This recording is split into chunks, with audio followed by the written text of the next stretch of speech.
성경 말씀 보시겠습니다.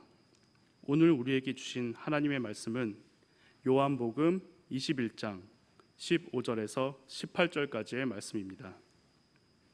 신약성경 185쪽에 있습니다.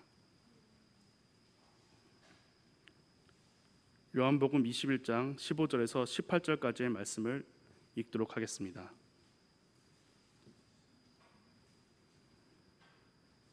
그들이 조반 먹은 후에 예수께서 시몬 베드로에게 이르시되, 요한의 아들 시몬아, 내가 이 사람들보다 나를 더 사랑하느냐 하시니, 이르되 주님 그러하나이다. 내가 주님을 사랑하는 줄 주님께서 아시나이다. 이르시되 내 어린 양을 먹이라 하시고, 또 두 번째 이르시되 요한의 아들 시몬아, 내가 나를 사랑하느냐 하시니, 이르되 주님 그러하나이다. 내가 주님을 사랑하는 줄 주님께서 아시나이다. 이르시되 내 양을 치라 하시고, 세 번째 이르시되 요한의 아들 시몬아, 내가 나를 사랑하느냐 하시니, 주께서 세 번째 내가 나를 사랑하느냐 하심으로 베드로가 근심하여 이르되, 주님 모든 것을 아시오매 내가 주님을 사랑하는 줄을 주님께서 아시나이다. 예수께서 이르시되 내 양을 먹이라.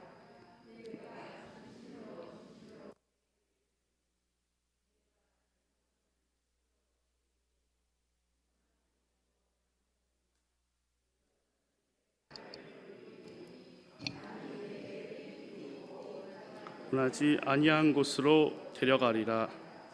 아멘.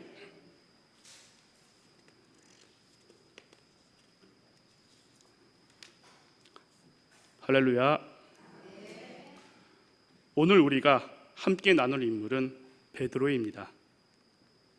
신약 성경의 인물 중 베드로라고 하면 많은 분들이 그 이름을 이미 들어보셨을 것입니다. 그리고 실제로 신약 성경에서도 160회 이상 기록되어 있는 아주 유명한 인물이기도 합니다. 베드로의 본래 이름은 시몬이었고, 듣고 있는 것이라는 뜻을 가지고 있습니다. 베드로는 예수님께서 지어주신 새 이름으로 반석이라는 뜻의 게바라고 하는 아람어식 이름이 헬라어 형태로 바뀌어서 베드로라고 부르게 되었습니다. 베드로는 안드레의 형으로 고기 잡는 집이라는 뜻을 가진 갈릴리 바다 북쪽 베세다 출신의 어부였으며, 세베대의 아들들인 야고보와 요한은 그들과 동업자 관계였습니다. 베드로는 마태복음 8장 14절과 고린도전서 9장 5절에서 보면 결혼을 하였고 부인과 함께 전도 여행을 다녔다는 것을 알 수 있습니다. 신약 성경을 보면 베드로의 이야기가 참 많이 기록되어 있습니다. 많은 분들이 그래서 베드로라고 하면 하나 이상의 사건들을 이야기하실 수 있을 것입니다. 여러분, 베드로 하면 무엇이 떠오르십니까? 어떤 분께서는 고기 잡는 어부를 떠올리실 수도 있고, 물 위를 걸었다는 점, 주님을 고백했다는 점, 성경 속에서 만났던 베드로의 다양한 모습과 사건들을 이야기하실 수 있을 것입니다. 성경 속에서 160회 이상 이름이 많이 기록되어 있다는 것은 무엇을 의미할까요? 단순히 한 사람의 인생이 많이 기록되었다는 것 이상의 의미를 가지고 있습니다. 만약 우리가 책을 만들기 위해 실제 사건들을 모아서 글을 쓴다면 누구를 보고 글을 쓸 수 있을까요? 대부분의 사람들은 가장 가까이 있는 가족들에 대해 자세하게 글을 쓸 수 있을 것입니다. 또는 중요하게 생각하는 사람의 글을 쓸 것입니다. 거기에는 만남이라고 하는 단어가 존재합니다. 베드로가 성경에서 많이 언급되어 있다는 것은 그만큼 예수님과의 만남의 사건이 많았고, 그 은혜의 현장에 베드로가 있었다는 것을 의미합니다. 우리의 삶 가운데서도 마찬가지로 예수님과의 만남의 사건과 은혜의 현장에 있습니다. 그 은혜의 사건의 경험들과 감격이 지금 우리를 이 예배의 자리에 함께 해주셨음을 고백합니다. 우리 각자에게는 베드로처럼 은혜의 자리, 사건, 현장들이 있었을 것입니다.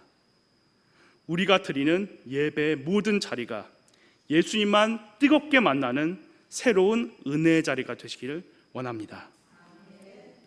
베드로는 성급하고 경솔하기도 했지만 누구보다 열정적이고 성실하게 예수님을 사랑했습니다. 주의 부르심을 받았을 때에도 망설이지 않고 모든 것을 버리고 주님을 따랐고, 주님이 바다 위를 걸어오실 때 제일 먼저 뛰쳐나가 파도를 걸어가려고 했고, 주는 그리스도 살아계신 하나님의 아버지십니다 하고 고백했던 것도 바로 베드로였습니다.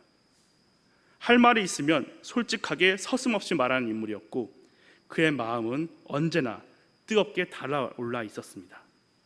그런데 그 뜨거웠던 베드로가 오늘 본문에서는 이전과 다름을 알 수 있습니다. 그를 위해서는, 이해하기 위해서는 마가복음 14장 27절에서 29절까지의 말씀을 알 필요가 있습니다. 제가 읽어드리겠습니다. 예수께서 제자들에게 이르시되 너희가 다 나를 버리리라. 이는 기록된 바 내가 목자를 치리니 양들이 흩어지리라 하였음이니라. 그러나 내가 살아난 후에 너희보다 먼저 갈릴리로 가리라. 베드로가 여짜오되 다 버릴지라도 나는 그러하지 않겠나이다. 예수께서 이르시되 내가 진실로 내게 이르노니 오늘 이 밤 닭이 2번 울기 전에 내가 3번 나를 부인하리라. 베드로가 힘있게 말하되 내가 주와 함께 죽을지언정 주를 부인하지 않겠나이다 하고 모든 제자도 이와 같이 말하니라. 아멘. 베드로는 다른 사람이 다 예수님을 부인할지라도 자기 자신만큼은 주님과 생사를 함께 하겠다고 자부했던 것입니다. 그러나 그렇게 자부했던 베드로가 예수님께서 십자가를 지는 현장에서 두려움에 사로잡혀서 예수님을 3번이나 모른다고 하고 도망을 갔습니다. 예수님을 지키지 못했다는 패배감, 창피함과 부끄러운 마음에 그는 그동안 예수님을 따라다니며 키웠던 모든 열정과 꿈을 내려놓게 됩니다. 그리고 다시 물고기를 잡았던 어부의 생활로 돌아갔습니다. 그리고 오늘 본문의 배경인 디베랴 바닷가에서 부활하신 예수님이 3번째로 제자들에게 나타나셨습니다. 왜 예수님은 자기를 배반하고 어부로 돌아간 베드로와 제자들에게 나타나셨을까요? 예수님을 배반한 베드로는 다시 예수님을 만났을 때 어떤 마음이었을까요?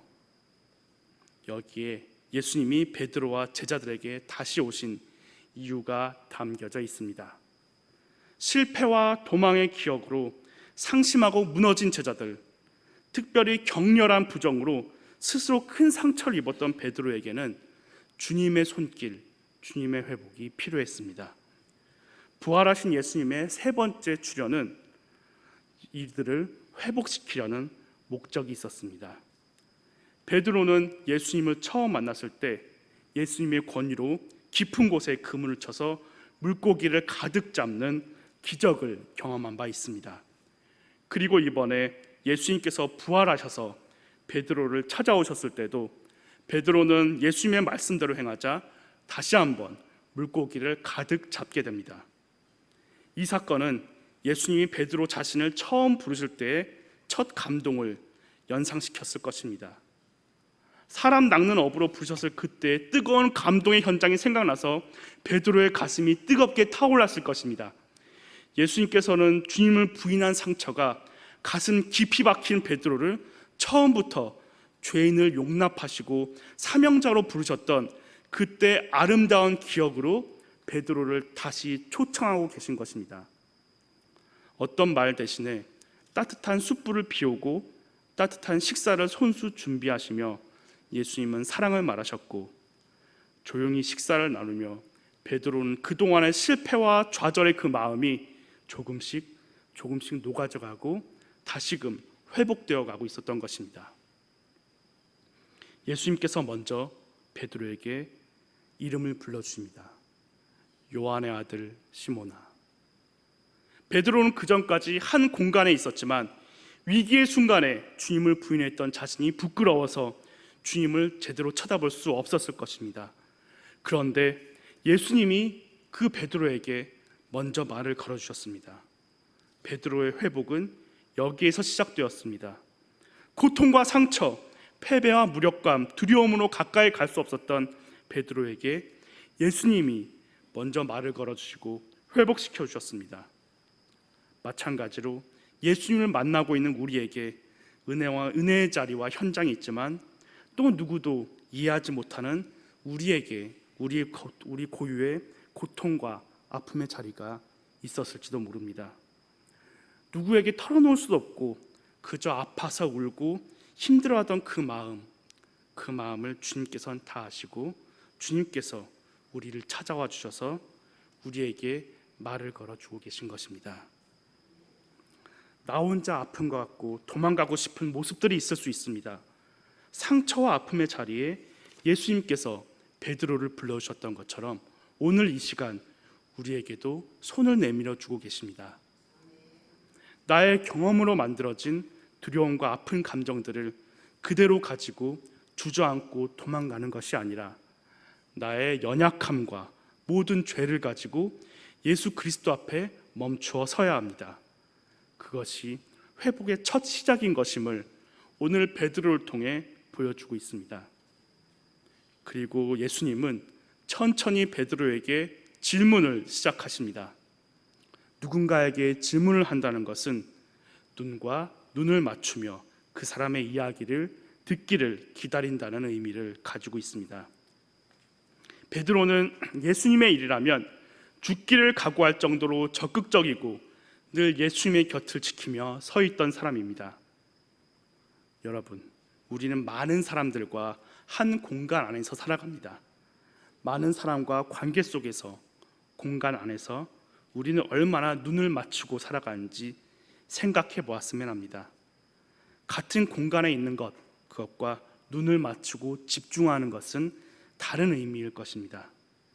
예수님께서 베드로에게 지금 원하시는 것은 온전히 주님께만 시선을 두는 것입니다. 베드로는 실패와 상처 속에 허우적거렸지만 예수님은 그런 베드로에게 마음을 다하여 눈을 맞추고 예수님께 그의 시선이 돌아오도록 하십니다. 그리고 3차례에 걸쳐서 주님은 질문을 하십니다.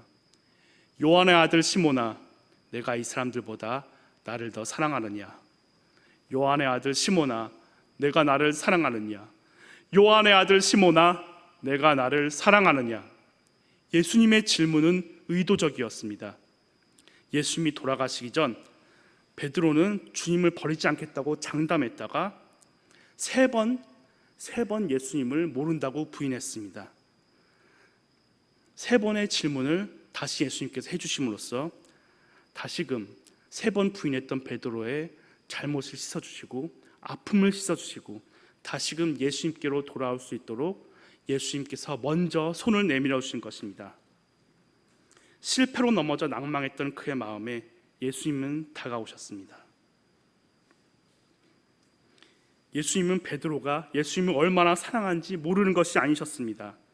그의 마음을 알고 계셨기에 부활하신 예수님을 배울 때 비겁한 과거에 대한 괴로움과 상처 속에 있는 베드로에게 내가 나를 사랑하냐라고 주님은 질문해 주십니다. 그러자 베드로는 3번 다시 대답합니다. 주님, 그러하나이다. 내가 주님을 사랑하는 줄 주님께서 아시나이다. 주님, 그러하나이다. 내가 주님을 사랑하는 줄 주님께서 아시나이다. 주님, 모든 것을 아시오매 내가 주님을 사랑하는 줄을 주님께서 아시나이다. 베드로의 고백은 사랑의 고백이 되어 상처의 기억을 하나하나 예수님께 내려놓는 시간이었을 것입니다. 그 상처의 기억이 예수님 앞에 멈추고 눈을 맞추며 머물렀을 때 회복되었습니다. 그것이 예수 그리스도의 십자가의 사랑인 것입니다. 예수님은 베드로의 죄를 포함해서 세상의 죄, 우리의 죄를 없애는 유월절 어린 양이십니다. 예수 그리스도가 십자가에서 죽으시고 부활하심의 은혜가 베드로에게 임해졌습니다.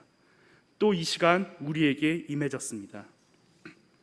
베드로의 죄를 깨끗하게 용서하신 예수님께서 베드로에게 고백을 들으신 다음 하신 말씀은 내 양을 먹이라 하시고 내 양을 치라 하시고 다시 내 양을 먹이라 하셨습니다.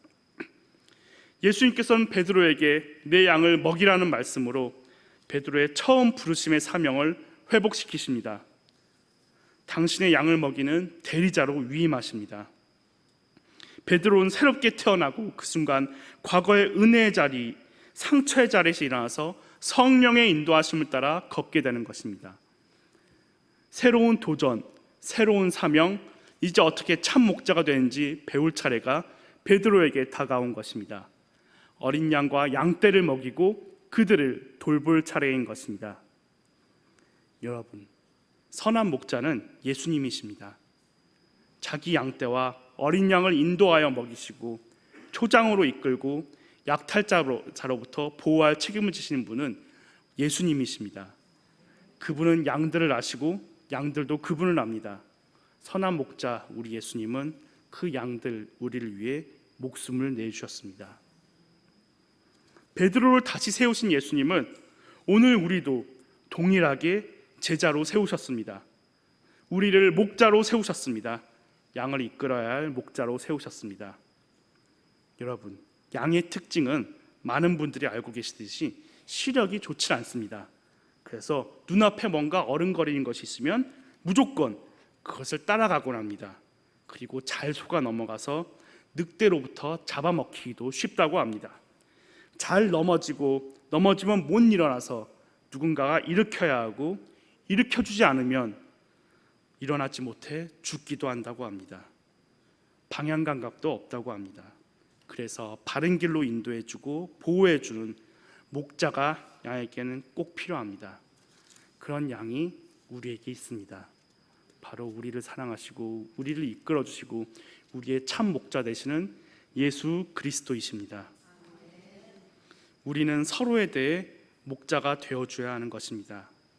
단순히 가르침에 대한 관계가 아니라 사랑과 사랑 그리고 마음과 마음의 관계들이 되어서 주님 오시는 그날까지 협력하여 선을 이루며 함께 가야 할 것입니다. 교회가 필요한 것은 많은 이유들이 있겠지만 혼자서는 끝까지 가기 어렵기 때문입니다. 우리는 지금 코로나를 겪으면서 혼자 지키는 믿음이 얼마나 힘들고 외로운지를 알고 있습니다. 서로가 서로에게 목자되는 것이 바로 우리에게 지금 이 시대에 주어진 사명입니다.